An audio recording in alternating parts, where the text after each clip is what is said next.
Bienvenidos al aula virtual del Instituto de Educación Superior Escuela Nacional del Ministerio Público, su centro de estudios superiores especializado, creado para brindar a nuestro Ministerio Público y personal técnico las herramientas y conocimientos que les capaciten para desarrollar sus funciones bajo los preceptos éticos y de calidad exigidos al servidor público. Las ofertas académicas definidas en nuestros programas anuales están encaminadas a proveerles de conocimientos técnicos y prácticos necesarios para la implementación de la política criminal del Estado, con el acompañamiento y colaboración de docentes e instituciones nacionales e internacionales. Desde la escuela, apostamos al valor de la educación virtual como un mecanismo amplificador de nuestra oferta formativa, garantizando mayores oportunidades de capacitación y experiencia internacional comparada. A través de nuestra plataforma, nos aseguramos de brindarles un acceso más ágil a fin de generar un espacio abierto para compartir ideas e informaciones, crear y conocer herramientas que nos ayuden a potencializar nuestra visión como miembros del Ministerio Público. Es nuestro compromiso fortalecer los canales necesarios para el desarrollo de nuestra escuela y por eso hemos entendido que la educación virtual no puede ser una copia de la educación presencial llevada al ordenador. Constantemente nos hemos asegurado de preservar la motivación a nuestros participantes y docentes en la generación de ideas y soluciones como protagonistas de su propio futuro. Ustedes son los garantes de los derechos fundamentales que asisten a las personas defendiendo el interés público tutelado por ley. Les invitamos a tomar este gran desafío que nos ofrece la educación virtual como una oportunidad para desarrollar nuevas competencias. Estamos confiados en que este espacio formativo marcará las pautas de un camino de aprendizaje en cada uno de ustedes. Imprimamos juntos el sello de excelencia que distingue nuestro quehacer. Les auguramos el mayor de los éxitos.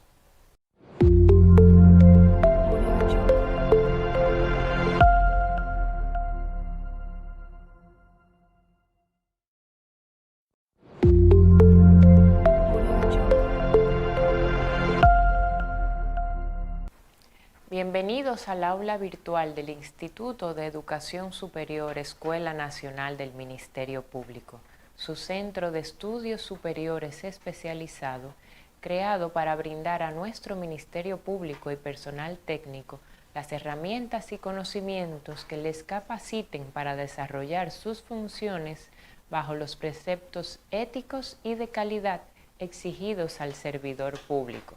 Las ofertas académicas definidas en nuestros programas anuales están encaminadas a proveerles de conocimientos técnicos y prácticos necesarios para la implementación de la política criminal del Estado, con el acompañamiento y colaboración de docentes e instituciones nacionales e internacionales. Desde la escuela, apostamos al valor de la educación virtual como un mecanismo amplificador de nuestra oferta formativa, garantizando mayores oportunidades de capacitación y experiencia internacional comparada. A través de nuestra plataforma, nos aseguramos de brindarles un acceso más ágil a fin de generar un espacio abierto para compartir ideas e informaciones, crear y conocer herramientas que nos ayuden a potencializar nuestra visión como miembros del Ministerio Público. Es nuestro compromiso fortalecer los canales necesarios para el desarrollo de nuestra escuela y por eso hemos entendido que la educación virtual no puede ser una copia de la educación presencial llevada al ordenador. Constantemente nos hemos asegurado de preservar la motivación a nuestros participantes y docentes en la generación de ideas y soluciones como protagonistas de su propio futuro. Ustedes son los garantes de los derechos fundamentales que asisten a las personas defendiendo el interés público tutelado por ley. Les invitamos a tomar este gran... Bienvenidos y bienvenidas una vez más a esta su casa, Escuela Nacional del Ministerio Público, en nombre de la Vicerrectoría de Investigación, Análisis e Innovación y de la Dirección de Prevención de la Criminalidad de la Procuraduría General de la República, le damos la más cordial bienvenida a nuestra conferencia Acoso Sexual y Psicológico en el Ambiente Laboral. No sin antes recordarles que esta conferencia forma parte del ciclo de conferencias que mensualmente estamos desarrollando entre ambos órganos de la Procuraduría General de la República para contribuir a lo que es una cultura de paz. En este mes que celebramos lo que es el Día Internacional de la Mujer, recordamos a tantas mujeres que han luchado hasta con su vida por los derechos y por el reconocimiento de los mismos en nuestras sociedades. Este es un tema que ha generado mucho interés en nuestra sociedad y en las mismas empresas, sectores empresariales y en la administración pública, y hoy lo conoceremos de la mano de un especialista. A continuación vamos a pasar la palabra a la magistrada Fadulia Rosa, directora del área de prevención de la criminalidad de la Procuraduría General de la República. Adelante. Buenas tardes, gracias por la oportunidad y por el interés que ha suscitado esta conferencia sobre acoso sexual y psicológico en el ambiente laboral. Nosotros desde la Dirección de Prevención de la Criminalidad hemos aunado esfuerzos con la Escuela Nacional del Ministerio Público para llevar a ustedes contenido que ayude a concientizar de manera adecuada sobre temas importantes y que en muchas ocasiones, como ocurre en el tema del día de hoy, se tratan de manera muy invisible. Es importante tomar conciencia de temas de esta naturaleza y desde la Dirección Nacional de Prevención de la Criminalidad, que es un despacho adscrito al despacho de la Procuradora General de la República, nos preocupamos para que conjuntamente con la ciudadanía llevar iniciativas donde se logre reducir los índices de criminalidad a largo plazo y de manera sostenible. Por eso agradecemos en esta ocasión contar con la participación de una exponente experta en este tema. Muchas gracias, magistrada Fadulia. También celebramos la presencia en el día de hoy del magistrado Alcedo Magarín, del Sistema Nacional de Resolución de Conflictos, que nos estará acompañando también. Gracias, magistrado, por estar con nosotros. Y ahora vamos a pasar a la parte central de esta actividad, para lo cual me voy a permitir presentar a nuestra conferencista, quien me permito decir que ocupó posiciones en la Procuraduría Fiscal Adjunta del Distrito Nacional, realizando las funciones de coordinadora del Departamento de Niñez, Adolescencia y Familia del Distrito Nacional y coordinadora del Departamento de Litigación de la Unidad de Violencia de Género. También ocupó las posiciones de consultora jurídica en la Federación Dominicana de Municipios y es abogada asesora para el Tribunal Superior Electoral, o FUE. Es socia fundadora de la firma Matos y Mateo y Asociados desde el año 2009. Dicha firma es especialista en ofrecer asesoría legal y acompañamiento en casos de derecho de familia. Colabora con distintas ONGs, tales como la Fundación Save the Children y el Patronato de Ayuda a Mujeres Maltratadas, PACAM. Señoras y señores, para nosotros es un placer y un honor presentarles en el día de hoy a nuestra conferencista invitada, la licenciada Catherine Matos, con su conferencia Abuso Sexual y Psicológico en el Ambiente Laboral. Gracias, Catherine. Bueno, muchísimas gracias a ustedes y Caliopo especialmente por esa presentación. Agradezco mucho a la Escuela del Ministerio Público, a la magistrada Fadulia Rosa, al magistrado Magarín por su presencia en la tarde de hoy y a todos ustedes por acompañarnos en este conversatorio en el cual vamos a tratar un tema de mucho interés social, porque es un tema que lastima grandemente la sensibilidad y el desarrollo de la mujer en la sociedad, no solamente de la mujer, pero mayormente de la mujer. Y estamos hablando del acoso sexual y psicológico en el ambiente laboral. Para mí la verdad es que es un honor tener la oportunidad de estar aquí y dirigirme a ustedes, decirles que fui Ministerio Público, pero los principios y los valores que uno adquiere en las filas del Ministerio Público no se desprenden de uno nunca en ningún área del ejercicio que uno está. Así que entiendo perfectamente y valoro el rol que ustedes desempeñan desde el papel que lo hacen y el esfuerzo a pesar de las dificultades y los pocos recursos que manejan, la gran labor y la entrega que realizan. Sin más preámbulos, voy a pasar a la presentación del día de hoy. Me gustaría, no sé si se está compartiendo ya en pantalla, para poder ir visualizando los temas.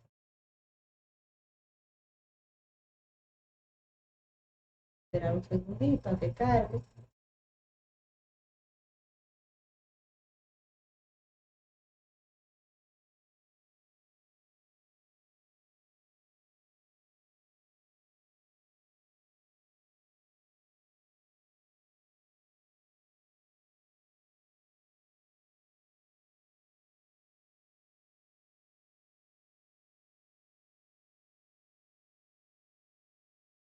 Me parece que ahí la tenemos. Perfecto.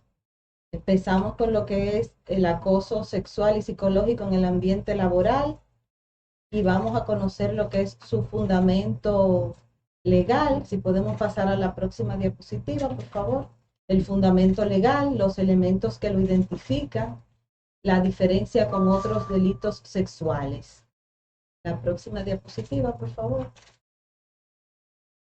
Vamos a ver lo que es el acoso psicológico laboral o MUBI, cómo podemos identificarlo, si está tipificado en la legislación dominicana y cuáles son sus consecuencias. Definitivamente que tenemos que empezar por repasar o recapitular lo que yo sé que ustedes saben mejor que yo, y es que el acoso sexual está tipificado en la ley 24-97, en el artículo 333-2, y tiene que ver específicamente con esa amenaza, ese constreñimiento, esa violencia que se ejerce por parte de un superior jerárquico con relación a un subordinado. Eso es lo que tipifica de manera exacta lo que es el acoso sexual. Conforme a nuestra legislación, se encuentra castigado con una sanción de 1 año de prisión y multa de 5 a 10 mil pesos. Pero también puede dar lugar a la dimisión justificada conforme al artículo 96 del Código Laboral. Y hago aquí un paréntesis porque la dimisión justificada no es más que la renuncia del trabajador conservando sus derechos económicos. Y hago esto, digo renuncia, porque es lo que generalmente conocemos, en donde el trabajador ha demostrado ante el tribunal laboral que por causas específicas ha tenido que dejar su trabajo, pero como ha demostrado que ha sido por una violación del empleador, entonces le corresponden sus prestaciones, pero debe de probar, y ahí es donde en el acoso sexual tenemos la gran debilidad. Además de que ya cuando hablamos de que tiene que probar ante un tribunal, estamos diciendo que ya tiene que dejar su trabajo.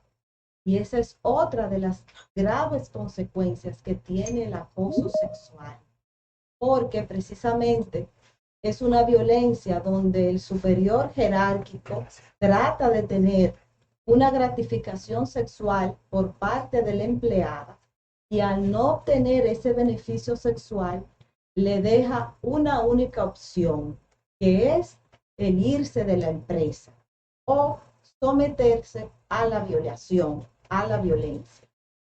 Y por eso hago esa salvedad, porque ahí es específicamente donde tenemos que encontrar y tratar de crear conciencia para buscar una real y efectiva solución y apoyo a la víctima de acoso sexual. Vamos a pasar a la siguiente diapositiva, por favor. Mire, ahí yo le hago un resumen de lo que establece el capítulo de las agresiones sexuales en la ley 24-97 que modifica el Código Penal Dominicano. Y nosotros tenemos un cóctel que nos confunde hasta nosotros mismos, abogados y Ministerio Público que están en el proceso. ¿Por qué? Porque utilizamos mucha terminología para definir prácticamente lo mismo. Pero en sentido práctico no estamos dando una solución efectiva, o la ley no nos provee una solución efectiva. Cuando hablamos de acoso sexual, repetimos, hablamos de una relación directa y exclusiva entre un subordinado y un superior. Puede darse dentro de un ambiente laboral como puede darse dentro de un ambiente académico o de otra institución. La condición elemental es esa condición de jerarquía. La agresión sexual, por el contrario, puede darse en una relación de igualdad. Puede darse con cualquier particular y puede ser recibida por cualquier compañero de trabajo. Pero ¿qué pasa? Nuestro Código Penal establece que puede ser una agravante cuando esa agresión es cometida por una autoridad jerárquicamente superior. Entonces, ahí la agravante es de 5 años. ¿Y qué estamos hablando cuando la agresión sexual la comete por una persona jerárquicamente superior? De acoso sexual. Entonces, ve cómo creamos una confusión respecto a que el acoso sexual es 1 año, pero si la agresión sexual es cometida por una persona jerárquicamente superior, son 5. Entonces, tenemos un margen muy amplio para juzgar. Y no sabemos por qué a veces decidimos irnos por 1 año, porque a veces decidimos ir por 5. Estamos hablando de lo mismo. Con relación al abuso sexual, es importante aclarar que no es lo mismo que acoso. El abuso sexual es cuando se refiere de manera exclusiva a la relación que involucra a un niño, niña o adolescente. Hay una relación de abuso y de poder, pero está destinada y dirigida exclusivamente a un niño, niña o adolescente. Pudiera darse que, como el Código de Trabajo prevé que los niños a partir de los 14 años pudieran realizar una labor que no afecte su integridad, puede darse que dentro del ambiente laboral haya abuso sexual y haya acoso sexual. Pero como la sanción mayor es sobre abuso sexual, por eso cuando hablamos de niño, niña, adolescente, nos referimos exclusivamente al abuso sexual, por lo grave. La violación sexual, como bien ustedes saben, se refiere al acto per se de la penetración sexual, cometido por violencia por la persona. Ahí no importa la jerarquía, ahí no importa la relación. La violación sexual es un acto grave y que conlleva una penetración diferente al acoso, a la agresión y al abuso sexual. Lo importante que yo quiero que aclaremos es que el acoso sexual no es violencia intrafamiliar. Es una violencia de género, porque generalmente ocurre en contra de una mujer donde el hombre entiende que por razones culturales superior a ella, por ser hombre, y también por la relación jerárquica. Pero no es una violencia intrafamiliar porque ellos no son pareja. Y ahí hago la aclaración. Pudiera darse que en un acoso sexual se confunde el hecho de que la víctima, al haber rechazado la propuesta por parte de su superior jerárquico y no encontrar o entender que no hay salida a esa relación, a esa situación, acceda a una relación. Entonces, ya dentro de esa relación, que no deja de ser acoso, porque fue dada bajo la condición de que tú o estás conmigo o te vas del trabajo o pierdes todo, o estás conmigo y puedes tener los beneficios que el trabajo te provee o te vas. Entonces, al aceptar, pudiera entenderse que hay una relación de pareja, pero no lo hay. Y al terminar esa relación y buscar la ayuda, entender quien recibe la denuncia que está dándose una relación de pareja en la que la persona está recibiendo una violación y no es así. Vamos a continuar. Ahí tenemos claro los conceptos que acabamos de definir, que no debemos confundir acoso sexual con abuso sexual, con agresión sexual, con violación sexual, ni con violencia intrafamiliar. Eso es muy importante. Continúo.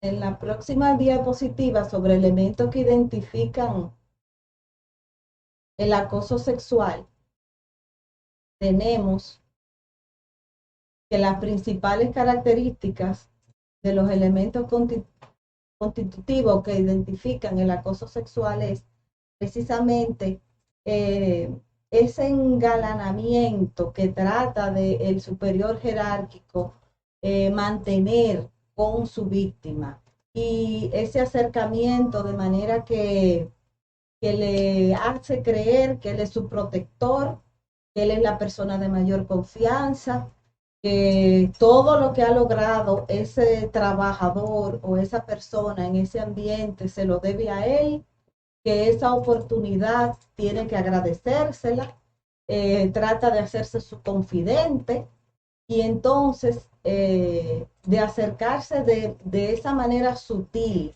pero consistente, persistente. Cuando no consigue la aprobación de su víctima, entonces va intensificando sus actuaciones, va entonces castigándola al recibir el no, la castiga de diferentes maneras, la puede castigar cargándola de trabajo, poniéndole funciones que no son de su competencia, aislándola, no poniéndole ningún tipo de trabajo y utilizando sus cualidades. También puede iniciar una campaña de descrédito dentro de la empresa con el único fin de que la persona sea desvinculada o acceda a sus pretensiones.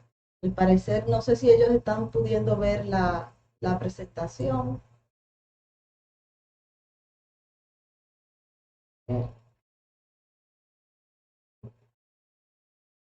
Está bien, se está bien. Muy bien. Gracias. Aquí esperamos para continuar.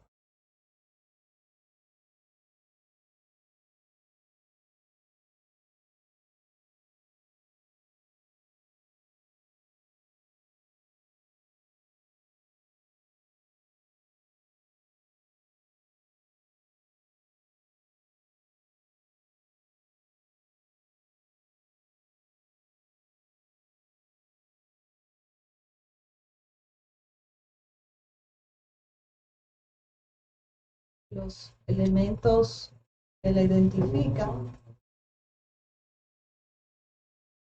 como acabamos de ver, hacen que esa persona viva lo que se llama un infierno dentro de su ambiente laboral, porque genera un estrés, se siente culpable, la dificultad que genera de mantener una buena relación con los demás compañeros, porque como todos sabemos, cuando hay problemas, los demás compañeros sienten temor a perder también su trabajo y por eso no se solidarizan con la víctima y por eso es tan difícil obtener la prueba o el testimonio de los demás, porque están también siendo sometidos, no porque no lo sepan, sino porque definitivamente no tienen herramientas que le garanticen su permanencia en el trabajo. Y esa es la principal característica del acoso sexual, el temor que tiene la víctima a perder su trabajo, porque no hay un vínculo de ningún otro tipo con esa persona.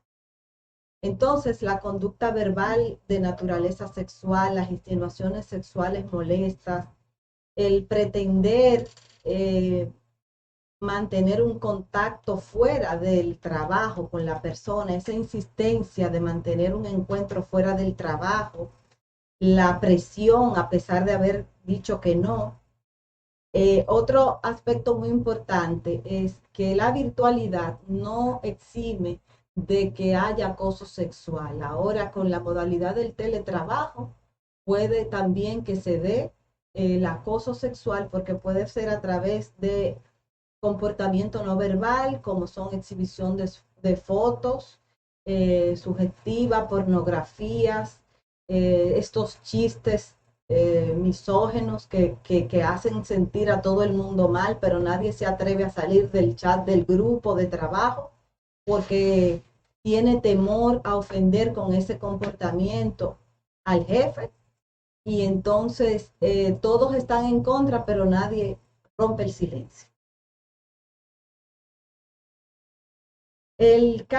Los casos de acoso sexual tienen un abordaje complejo, porque como acabamos de ver, con una simple denuncia, yo digo que el monstruo del acosador se fortalece con el silencio de la víctima, pero es que es dentro del ambiente que vive la víctima, no encuentra la escapatoria para poder romper ese silencio, porque lo único que le queda es irse del trabajo, y eso es lo que confirma la violencia. Entonces, el abordaje tiene que ser integral, porque el Ministerio Público también recibe una denuncia de acoso sexual con un solo testimonio, que es el de la víctima.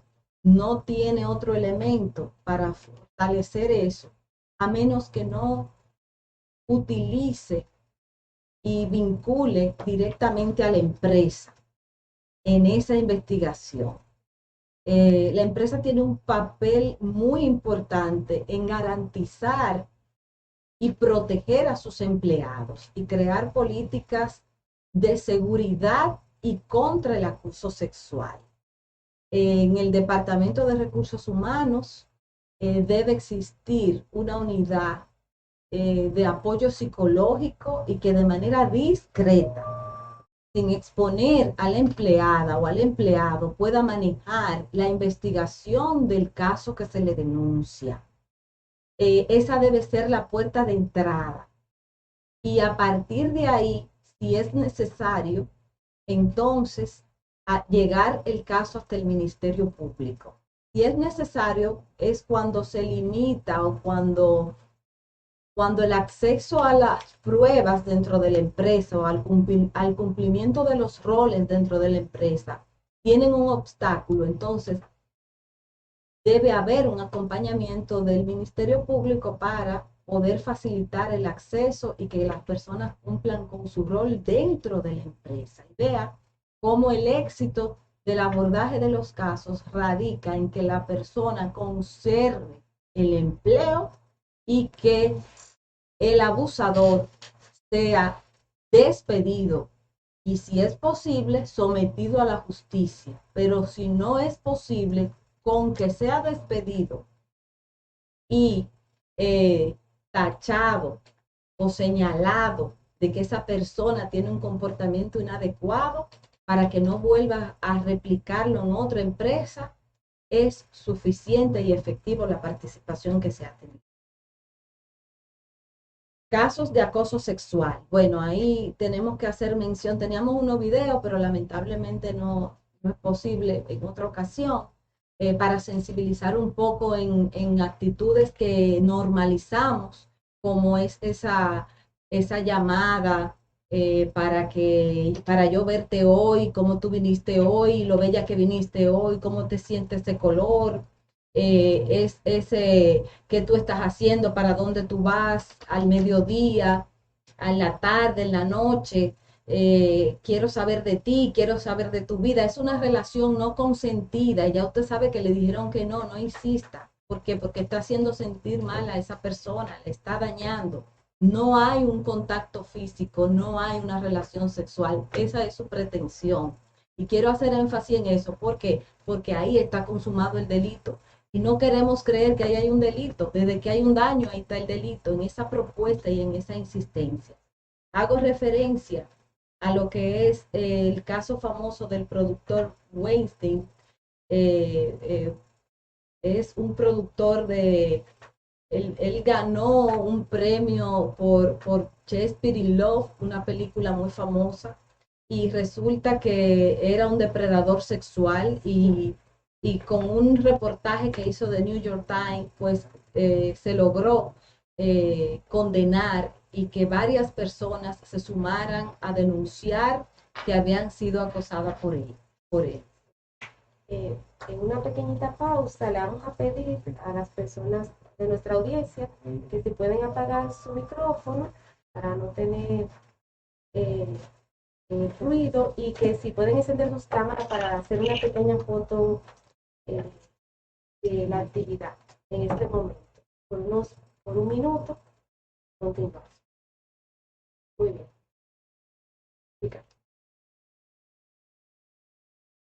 Ok, entonces le hacía referencia a ese reportaje del periódico The New York Times que dio lugar a un movimiento muy famoso social llamado Me Too, en donde más de 180 mujeres que habían trabajado con ese productor se sumaron con su testimonio a esa acusación.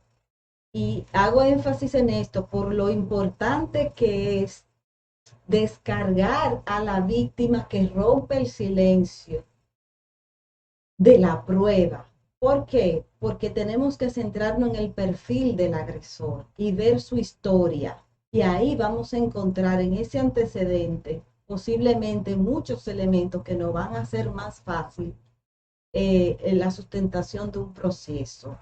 El testimonio es muy importante, pero no, ella no tiene más, ni le podemos exigir que tenga más. La historia, el antecedente, otros testimonios, sí pueden arrojar mucha información. Igual pasa con el famoso caso de Kevin Spacey, de House of Cards, ¿verdad? Que fue, en este caso, la primera condena exitosa fue la suspensión por parte de Netflix de esa producción. No sabemos si esa condena fue definitiva o no.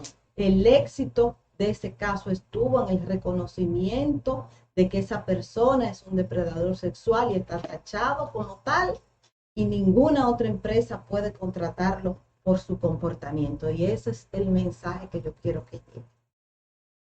Con relación a la jurisprudencia internacional, podemos ver que el Tribunal Supremo de Justicia de Canarias declaró procedente el despido de un jefe de un bar de hotel por acoso sexual a una subordinada, según la sentencia del 6 de marzo del 2018.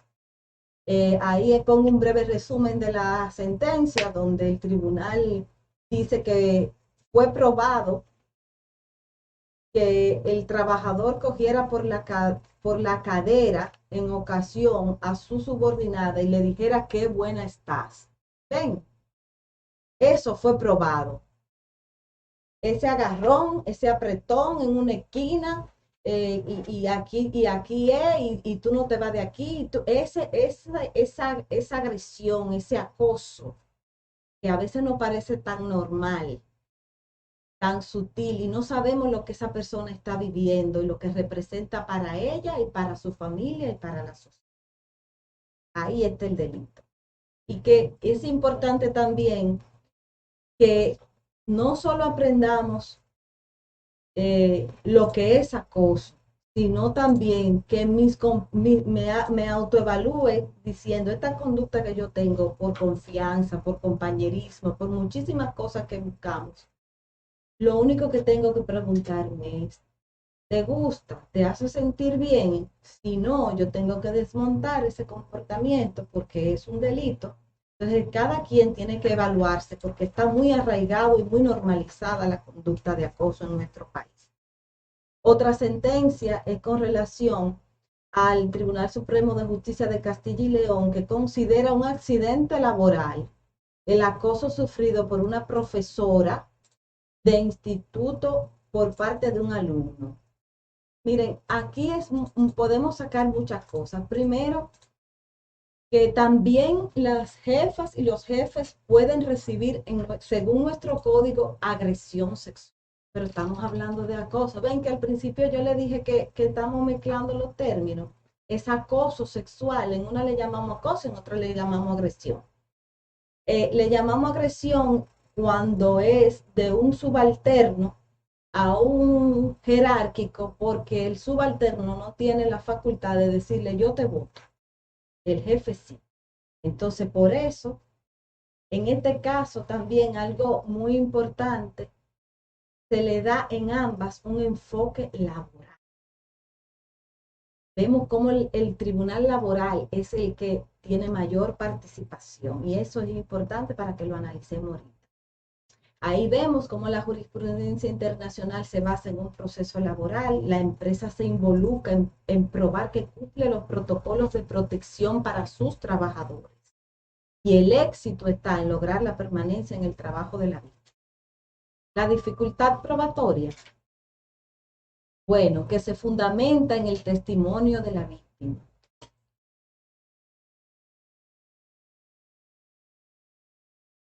¿Cuál es la dificultad probatoria? Que se fundamenta en el testimonio de la víctima.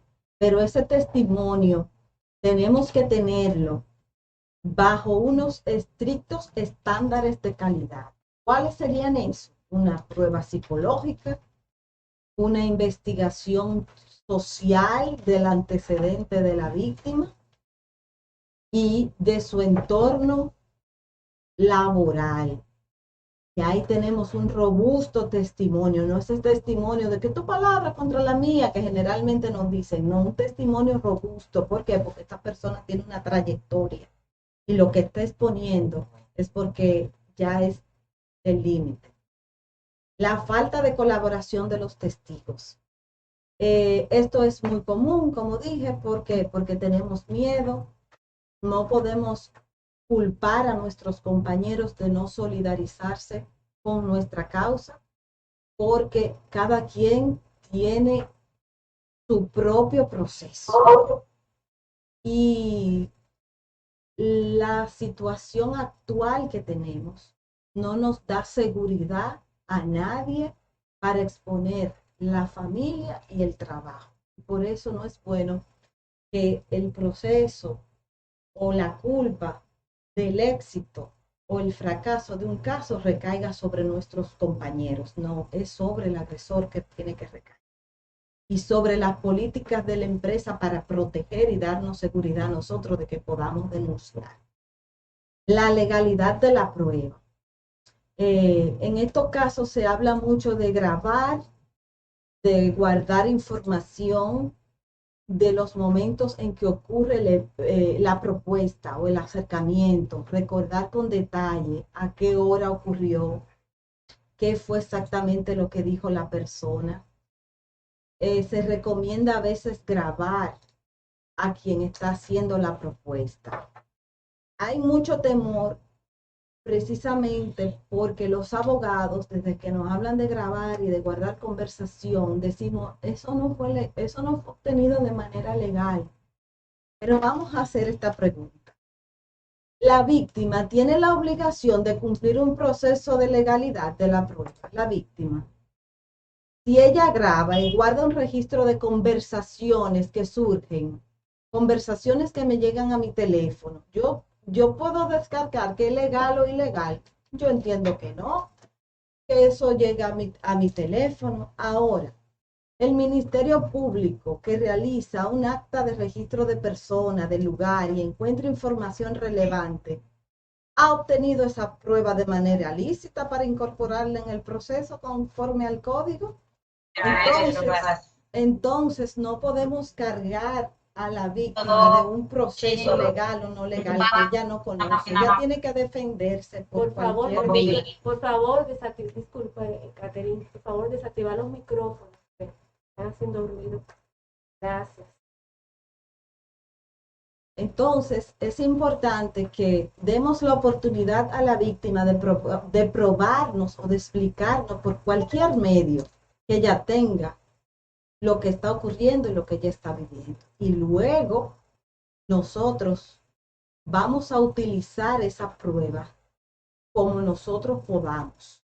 Y luego vamos a ver si la podemos incorporar a un proceso o no. Pero fíjense cómo la legalidad es con relación al proceso, no a lo que la víctima pueda explicar. La empresa o entidad donde se comete el hecho, conforme al artículo 186 del Código Procesal Penal, tiene la obligación de entregar los objetos y documentos que sean considerados relevantes para la investigación. La persona que tenga en su poder objetos o documentos de los señalados precedentemente está obligada a presentarlos y entregarlos cuando le sea requerido. Si los objetos requeridos no son entregados, se dispone su secuestro.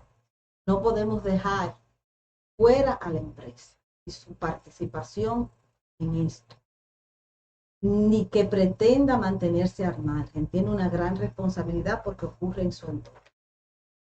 Una de las grandes preocupaciones frente al acoso laboral surge respecto del equilibrio entre ofrecer la garantía probatoria para la víctima sin que ello se convierta en una estrategia para falsas denuncias, incluso un mecanismo de retaliación. Me estará mintiendo.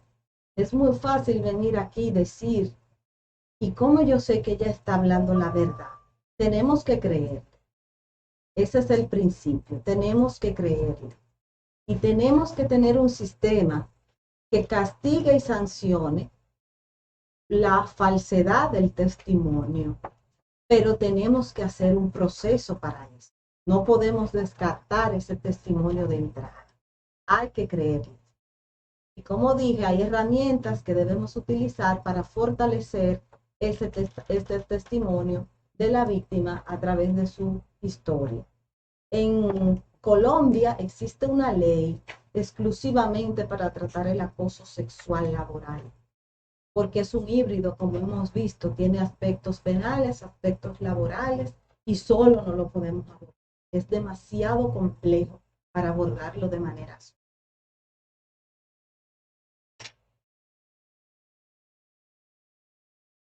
En esa ley se establece, sí se establece una imposición a sanciones económicas cuando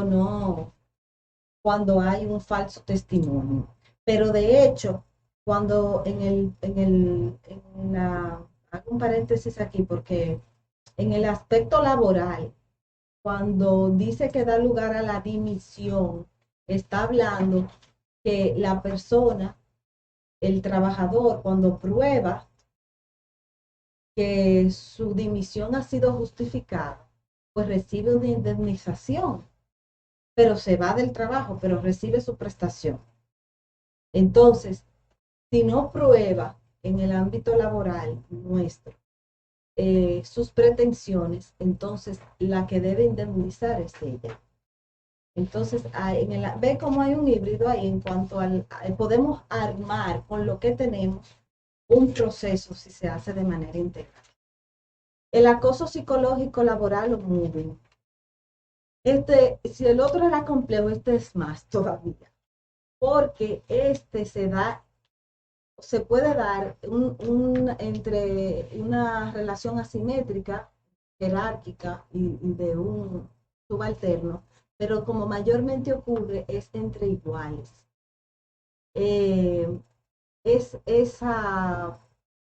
Por poner un ejemplo, teníamos un video, pero voy a poner un ejemplo, es ese compañero que siente que las capacidades de otro compañero pueden poner en peligro su permanencia en la empresa.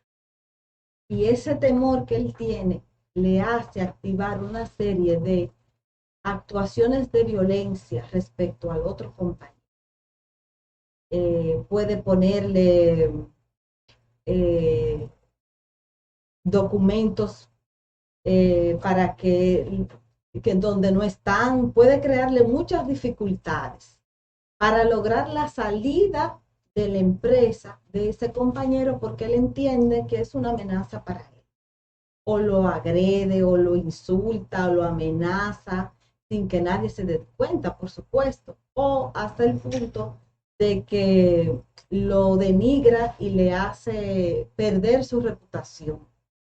Es ese compañero que, o ese jefe también, que te pone a trabajar en cosas que tú no estás preparado. Usted me va a traer el café todas las mañanas. Usted con 3 maestrías, un doctorado. Usted su papel es atenderme a mí dentro de la empresa. Ahí no hay acoso, pero hay mucho. ¿Por qué? Porque esa actitud te denigra, te lacera y la única opción es irte. O usted va a ser el encargado de llevarme y buscarme los niños al colegio todos los días. Ese es su trabajo. Entonces, a través del miedo, el terror, el desprecio, el desánimo del trabajador. Ese es el mundo. ¿Cómo lo podemos identificar? Que no es un solo malentendido o un mal día en el trabajo con un compañero. Es una violencia específicamente orientada a lo moral y psicológico, una continuidad de las acciones, un propósito de perjudicar la integridad de la persona hasta obtener su salida de la organización. Existen comportamientos externos reales y verificables por los demás testigos, no meras suposiciones. El jefe se la cogió contigo. Ese es el mundo. En la jurisprudencia internacional, por ejemplo, podemos ver aquí que se tiene suficiente claridad de que la demandante en ejercicio práctico de su labor era tratada de manera indigna, irrespetuosa y descortés por parte de su superiora jerárquica. Tal actitud para con la trabajadora y lejos de estar legitimada por la subordinación que recae en el trabajador, está en contravía de los postulados de índole constitucional y legal. El moving no está de manera expresa en nuestra legislación como un delito, pero sí el Código de Trabajo establece la dimisión con causa justificada cuando usted recibe un trato indigno dentro de su trabajo. Pero adivinen qué, eso es lo que no queremos, irnos del trabajo. Entonces eso es lo que tiene que cambiar, porque el premio que me da es que me dan mis prestaciones. No, la sanción tiene que ser el que usted no puede hacerlo y yo conservar mi empleo. El problema grave está cuando usted es el dueño de la empresa, porque ahí, además de la indemnización al trabajador, usted debería ser sometido penalmente y ahí hay un vacío porque no está tipificado. O el compañero, ¿verdad? Los efectos y consecuencias del abuso sexual o psicológico. En las personas puede sufrir trastorno a nivel físico y psíquico con consecuencias en lo familiar y en lo económico, señores. Que tiene que irse del trabajo, con eso que usted mantiene su familia, no estamos hablando de otra cosa. Que usted se encuentra acorralado porque no solo de ese trabajo, y si no me dan trabajo en ninguna otra parte. Y no solo usted, sus compañeros, aunque se solidarizan, pero corren el mismo riesgo. La pérdida del puesto por despido o renuncia. Esa es la consecuencia. Pero las organizaciones también tienen mucho que perder. Y ahí yo quiero que tenemos que hacer un trabajo de concientizarlas en la labor que tienen, en el compromiso de crear políticas en contra de esta violencia. Las organizaciones, el ausentismo, nadie quiere ir a trabajar porque se siente incómodo. La tensión en el ambiente de trabajo, pérdida de recursos humanos competentes, el pago de indemnizaciones por daño moral o despidos y también el descrédito de la institución, porque si eso se repite a menudo, esa empresa va a decaer. Y eso es lo que tenemos que crear conciencia. Ustedes también tienen que perder y por eso ustedes tienen que colaborar para que esto no ocurra en sus instalaciones. Al Estado también le conviene que esto sea tratado de manera efectiva, porque es una dificultad para cumplir con el rol de garante del ejercicio pleno e igualitario de los derechos humanos de todas las personas. Asimismo, impacta en gastos administrativos y judiciales para el tratamiento de denuncias por acoso sexual. Y además, el descrédito de que en su administración hay depredadores sexuales. efectos y consecuencias del abuso sexual o psicológico para la sociedad. Es un obstáculo para lograr la igualdad de oportunidades y derechos entre hombres y mujeres, y por tanto para convertirse en una sociedad justa y respetuosa de los derechos humanos de todas las personas. Una sociedad donde se abusa de esa manera de la estabilidad económica y familiar no va por bien camino y se sienten sus efectos en todo lo que hacemos. ¿Qué podemos hacer finalmente? La tarea es larga, porque tenemos que continuar educando, capacitando, desmontando culturas. Debemos trabajar en un protocolo dirigido a cómo enfrentar las situaciones de acoso laboral. Realmente sentarnos para tratar de ser efectivos, ponernos en esos zapatos de la víctima y decir, hay que denunciar, pero hay que denunciar con garantías de mi integridad, con garantías de que yo no voy a estar expuesta como profesional a correr el riesgo de que nadie me quiera volver a contratar porque yo estoy expuesta en los medios de comunicación en un escándalo de acoso. Estoy expuesta porque mi familia está bochornada. Entonces, este protocolo tiene que estar integrado por una comisión de una investigación interna, pero personas capacitadas. Yo no puedo poner al acosador dentro de esa comisión. Yo no puedo poner al amigo del jefe dentro de esa comisión, pero yo tampoco puedo poner a una persona que tenga un trauma de acoso en esa comisión, porque no podemos irnos a los extremos. Tenemos que poner gente probada moralmente, que sea capaz de actuar efectivamente y no se lleve de influencias de poder. Tenemos que difundir regularmente la política y procedimiento de acoso sexual en la organización y su impacto.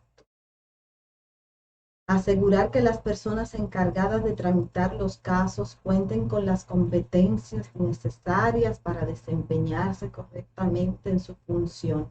Y por eso hay que supervisar y evaluar psicológicamente. Y también ser objetivo en cuanto a que no es por un problema personal. Esto es muy, muy delicado, pero es posible llevar a cabo de manera efectiva.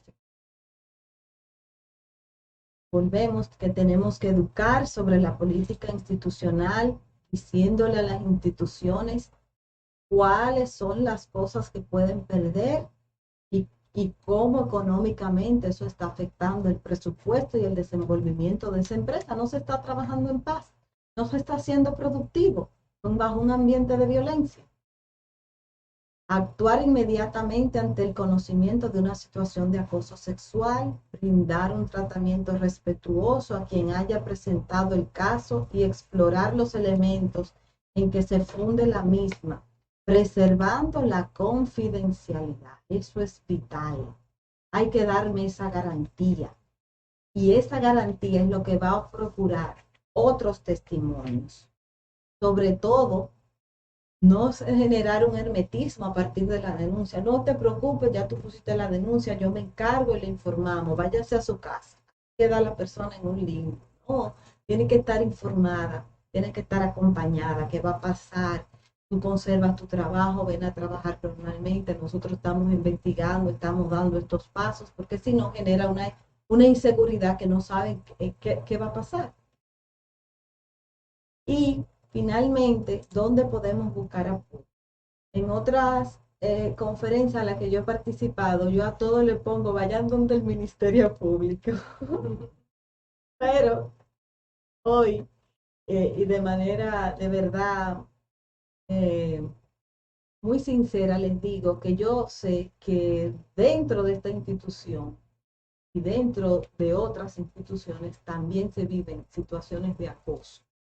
Y por eso es que no lo podemos ver solo de manera externa, sino también que tenemos que asumir el rol que cada uno tiene a partir de este momento, de la información que recibimos, de cómo vamos a enfrentar este problema que lacera nuestra sociedad.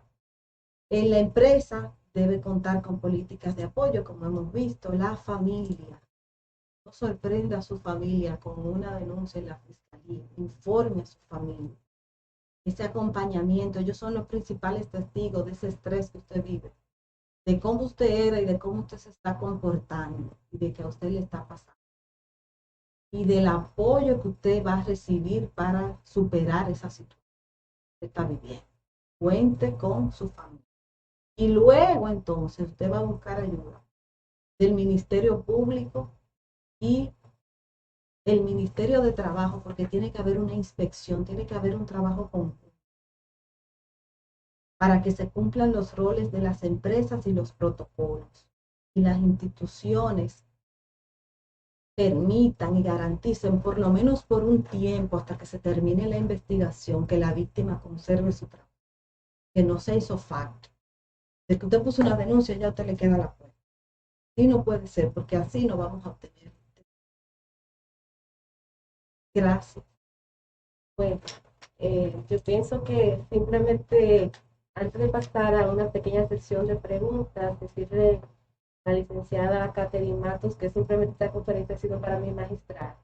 Ha abordado el tema, hemos podido ver tanto en la legislación dominicana como en la jurisprudencia internacional casos de cómo han sido abordados estos temas, cómo han sido sancionados y cuando un caso verdaderamente es exitoso. También hemos visto la importancia que tiene que las empresas, el papel que tienen las empresas para asegurar dentro de su ambiente laboral que esos empleados van a estar protegidos del acoso, que no es un tema solamente del empleado, sino también de la empresa. Y que precisamente consideramos que es un éxito un caso como este cuando estas víctimas pueden conservar su empleo y pueden lograr la sanción del agresor en donde debe caer toda la culpa, no en la víctima, no en las demás personas, sino precisamente en el perpetrador. Realmente esta conferencia ha sido muy instructiva, pienso que es el pensamiento de todos. Tenemos una pequeña sesión de preguntas a continuación. Tengo a Wendy del Departamento de Innovación para que esté atenta. Ella me ha pasado una preguntita por aquí. Nos dice uno de las personas de la audiencia si hubo acoso en el caso de IAD del famoso director.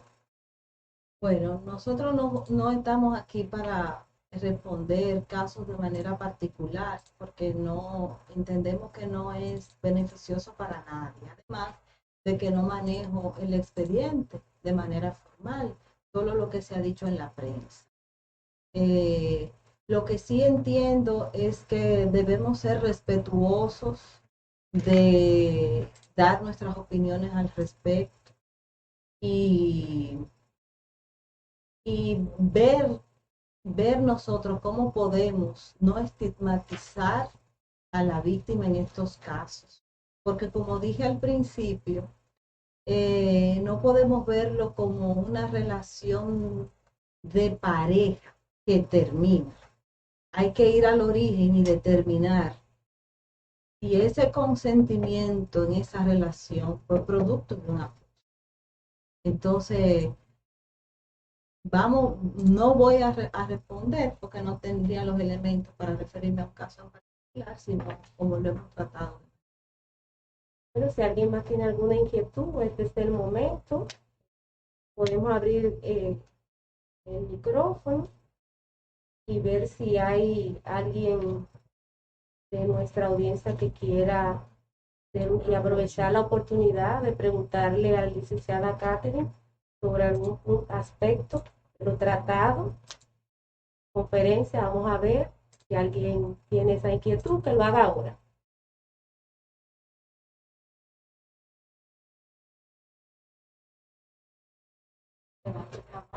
Pueden levantar la mano para que podamos saber de sus inquietudes. Creo que este es el momento de aprovechar la oportunidad y poder no quedarnos con duda, aunque la conferencia fue muy bien instructiva, pero ante cualquier duda o aporte, este es el momento.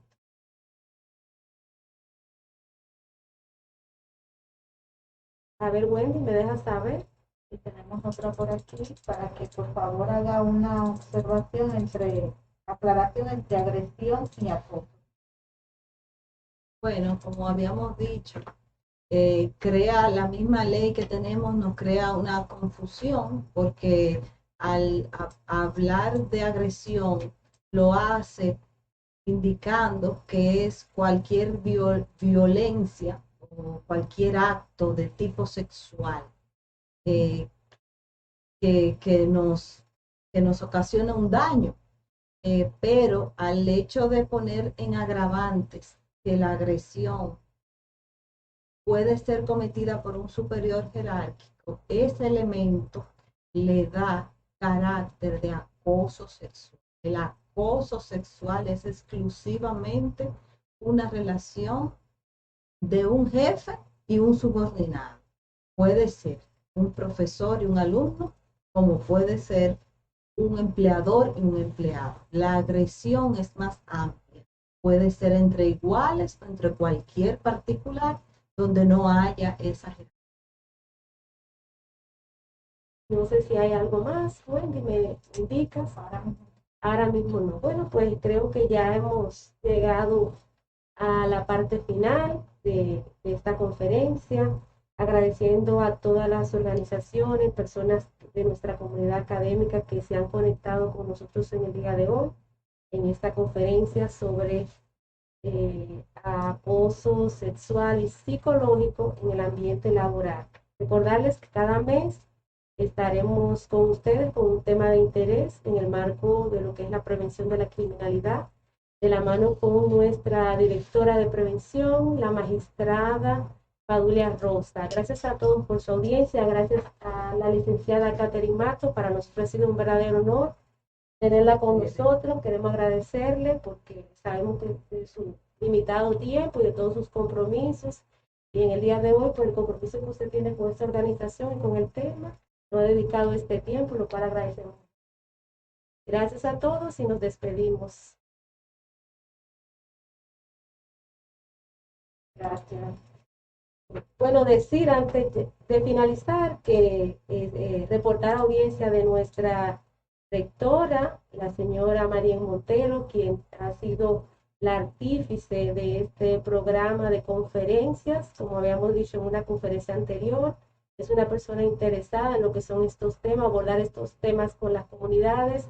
Gracias, magistrada, por estar con nosotros, gracias por tener esta idea y por permitirnos estar llevando cada mes a nuestras comunidades un tema de interés para contribuir a una cultura de paz. Muchas gracias y nos despedimos a todos.